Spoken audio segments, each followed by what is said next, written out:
প্রিয় ভাইয়েরা, আজকে আমরা আলোচনা করব যে 3 শ্রেণীর মানুষকে আল্লাহ অবশ্যই সাহায্য করবেন।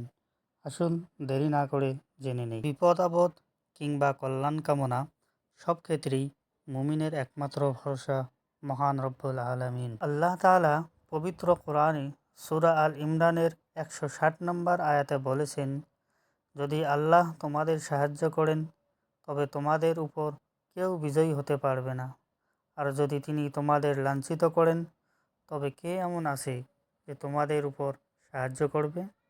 আর আল্লাহর উপরেই যেন মুমিনগণ তাওয়াক্কুল করে। আল্লাহ তাআলা সূরা মুহাম্মাদের 7 নম্বর আয়াতে আরও বলেছেন, হে মুমিনগণ, যদি তোমরা আল্লাহকে সাহায্য করো তবে আল্লাহও তোমাদের সাহায্য করবেন এবং তোমাদের অবস্থান সুদৃঢ় করে দেবেন।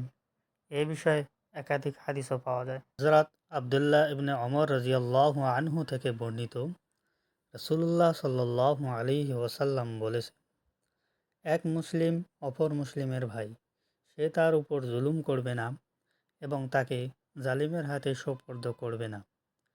যে কেউ তার ভাইয়ের অভাব পূরণ করবে, আল্লাহ তার অভাব পূরণ করবেন। যে ব্যক্তি পৃথিবীতে কোনো মুসলিমের বিপদ দূর করবে, আল্লাহ তাআলা কিয়ামতের দিন তার বিপদসমূহ দূর করবেন।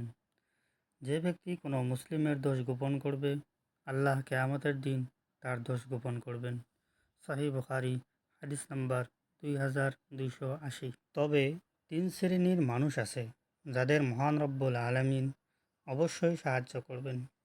হযরত আবু হুরায়রা রাদিয়াল্লাহু আনহু থেকে বর্ণিত, তিনি বলেন, রাসূলুল্লাহ সাল্লাল্লাহু আলাইহি ওয়াসাল্লাম বলেছেন, 3 ব্যক্তিকে আল্লাহ তাআলা অবশ্যই সাহায্য করবেন।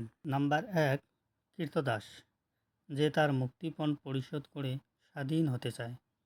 নাম্বার 2, বিবাহ উদ্যমী ব্যক্তি, যে নিজের চারিত্রিক পবিত্রতা রক্ষার উদ্দেশ্যে বিয়ে করে। নাম্বার 3, মুজাহিদ, যে আল্লাহর পথে জেহাদ করে। ইবনু মাজাহ হাদিস নাম্বার 2518। আল্লাহ আমাদের সবাইকে কোরআন ও হাদিস অনুযায়ী চলার তৌফিক দান করুন। আমিন।